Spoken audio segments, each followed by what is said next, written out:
खैर मकदम करने के लिए, स्वागत करने के लिए ये मुल्क तैयार है। और किसका लिए तैयार है आप बताएं? जोर से बोलिए भाई, नो नो नो, जोर से बोलिए। बात मॉस्को तक ना जाए, यहां से आवाज तो बात बनती नहीं है। और जब आप दिल्ली से बोलें तो मॉस्को तक जाए आवाज तो समझ में आता है। तो आज उसी के स्वागत के लिए, खैर मकदम के लिए आज हम यहां पे मौजूद हैं। हमारे खास खुसूसी मेहमान भी मौजूद हैं। मैं उनसे आपका तारुफ भी कराऊंगा, परिचय भी कराऊंगा और बातचीत का सिलसिला आपसे जोड़ने के लिए तमाम कोशिश करूंगा। मुझे मालूम है आपको जाना है। कहां से आई हैं आप? मैं हरियाणा से, ये कश्मीर से। ये कश्मीर से हैं। कश्मीर में कहां से हैं आप? हम पुंछ से हैं। पुंछ से हैं। बहुत बहुत स्वागत है, बहुत बहुत शुक्रिया, थैंक यू सो मच। जनाब अली, आप कहां से हैं? मैं राजस्थान फलौदी से। राजस्थान फलौदी से हैं। सर आप? मैं दिल्ली से। दिल्ली से। बहुत बहुत शुक्रिया, थैंक यू सो मच। मैं अपने मेहमानों से आपका तारुफ परिचय कराता हूं। खास मेहमान डॉक्टर वेल अब्बास साहब, वरिष्ठ अंतर्राष्ट्रीय पत्रकार हैं, जाने माने पत्रकार हैं, अल जजीरा से बहुत लंबे वक्त तक जुड़े रहे हैं और आज हमारे साथ मौजूद हैं। बहुत बहुत शुक्रिया। कर्नल शैलेंद्र सिंह, रिटायर्ड रक्षा विशेषज्ञ, अक्सर इस प्रोग्राम में शरीक होते रहे हैं, आज एक बार फिर से हमारे साथ मौजूद हैं। जय हिंद सर, बहुत बहुत शुक्रिया, थैंक यू सो मच। अंश वत्स, कांग्रेस के प्रवक्ता, बहुत बहुत शुक्रिया। कुछ शिकायत के साथ, कुछ अच्छी बात और कुछ अपनी बात कहने के लिए मौजूद हैं, बहुत बहुत शुक्रिया। अनिरुद्ध प्रताप जी, बीजेपी के प्रवक्ता, बहुत बहुत शुक्रिया। राहुल लाल जी, अंतर्राष्ट्रीय मामलों के भी पत्रकार, बहुत सारा लिखते रहे हैं, बहुत बहुत शुक्रिया, thank you so much. Shailendra Dubey ji, अर्थनीति के जानकार, और आज जब आए कोई बाहर से तो व्यापार पे बात ना हो तो बनती नहीं। क्या नाम है सर आपका? सुनील मोहन ठाकुर। अरे अरे, इतना लय में बताया, इतना रिदमिक बताया है, नाम लग रहा है जैसे बिहार का है। जी। वहीं के हैं जी। इतना तो लय में कोई बिहार का ही आदमी बोलता है। नाम बताने में भी कोई गा दे अगर तो समझ लिया बिहार का ही होगा, इसके अलावा कहीं का नहीं होगा। बहुत बहुत। कहाँ के रहने वाले हैं ठाकुर साहब? मधुबनी के। क्या बात है, बहुत अच्छी। और आप कहाँ से हैं? प्रिया कश्यप फ्रॉम आगरा। आगरा से। बहुत अच्छी बात है। वो तमाम मुल्क के तमाम कोने से लोग आज यहाँ इकट्ठा होते हैं, आते रहते हैं, आज बातचीत के सिलसिले को जोड़ते हैं। डॉक्टर साहब, और एक बात और खास बताएं, डॉक्टर साहब ने पत्रकारिता में बाद में कदम रखा, उससे पहले वो एमबीबीएस डॉक्टर हैं। भाई इनका परिचय पहले जोरदार, जो हमारी रिवायत है, जोरदार ताली बजा के इनका स्वागत करिए sir. Thank you so much for coming here.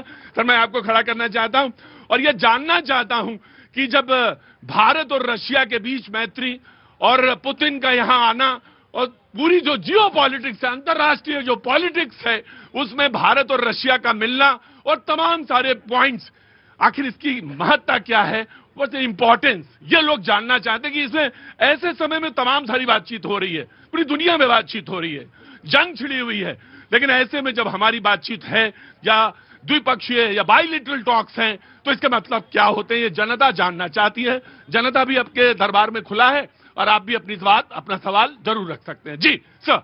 बहुत बहुत मेहरबानी है। आजकल का जो ज़माना है, हम लोग बुद्धा लोग हैं, हम लोग यहाँ पर दिल्ली में हैं और जैसे बुद्धा वाले लोग के सार सबको जानते हो, रूसी की तरफ में कितना खास दोस्त हिंदुस्तान में।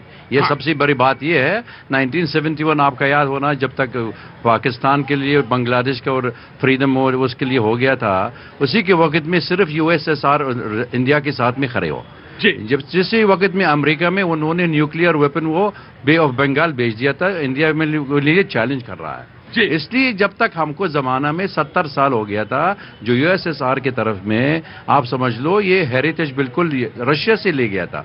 तो रूसी जब तक वो यूएसएसआर तोड़ दिया था, रूसी में पूरी दुनिया में मतलब काफी खास के दोस्त थे।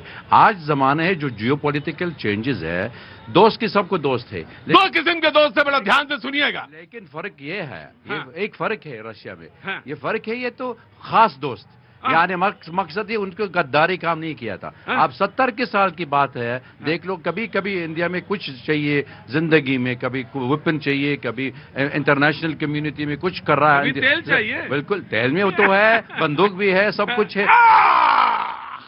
अरे मुझे तो याद है, मेरे बचपन से पहले की बात है ये, लेकिन वो तमाम सारे लोग खड़े होंगे, वो गाना भी लोगों को याद होगा, राजकुमार का वो, राज कपूर का वो फिल्म, तुम्हें याद है? कौन सा गाना है? जापानी।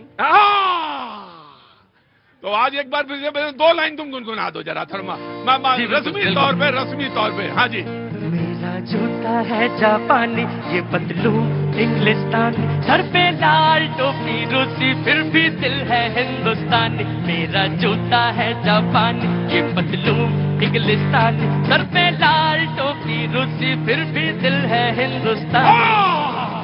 क्या बात है, तुमने पुराना वो जो कहते हैं ना बड़े नॉस्टैल्जिक मोमेंट, बहुत पुरानी बातें को एक जिक्र छेड़ दिया।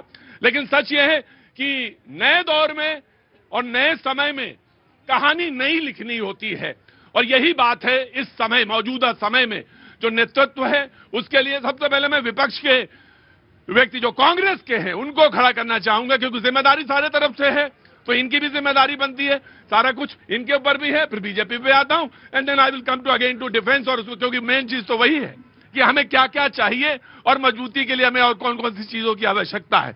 जनाब कांग्रेस से। सबसे पहले तो मैं आपके चैनल के मंच से अपनी पार्टी की तरफ से पुतिन जी का भारत में आगमन के लिए जो है स्वागत करना चाहता हूं। उनके साथ, रूस के साथ भारत का संबंध जो है बहुत गहरा रहा है। जब कोई भी देश भारत के साथ खड़ा नहीं होता था उस समय पे रूस इकलौता ऐसा देश होता था जो भारत के साथ खड़ा होता था। दूसरी बात, आज पुतिन जी जो है वो भारत आ रहे हैं, और मैं ऐसा मानता हूं कि भारत में आ रहे ऐसे देश में जो लोकतंत्र की जननी कहा जाता है जिसको, हाँ जी, और लोकतंत्र की सबसे बड़ी खूबसूरती यह है कि इसमें पक्ष और विपक्ष दोनों एक दूसरे के साझेदार होते हैं। दोनों एक साथ मिलकर चलते तभी देश बहुत मजबूती से आगे बढ़ता है। हम जो है चुनाव के समय पे, नीति निर्माण के समय पे शायद सीधे सीधे मुद्दे पे आइए, बात आपको क्या कह रही है बस वही बताइए, क्योंकि सार को कह रहे हैं थोथा दे उड़ा है, बिल्कुल एकदम टू द पॉइंट बात बताइए, नाराजगी कहाँ है और क्या चाहते हो, क्या बोलना है। तो वही मैं कह रहा हूं, तो एक लोकतंत्र में हम रहते हैं और ऐसे में एक ट्रेडिशन रहा है, चाहे वो वाजपेयी जी के समय पे कहा हो या फिर वो मनमोहन जी के समय पे रहा हो, कि कोई भी राष्ट्रीय अध्यक्ष आता है अगर विदेश से तो वो इस देश के नेता विपक्ष से जरूर मिलते हैं। ये एक ट्रेडिशन रहा है, ये हमने सुषमा मतलब ये कहना है कि आपका कि राहुल गांधी की भी मुलाकात पुतिन से होनी चाहिए थी, ये बात यही तो है ना कुल मिला के बात।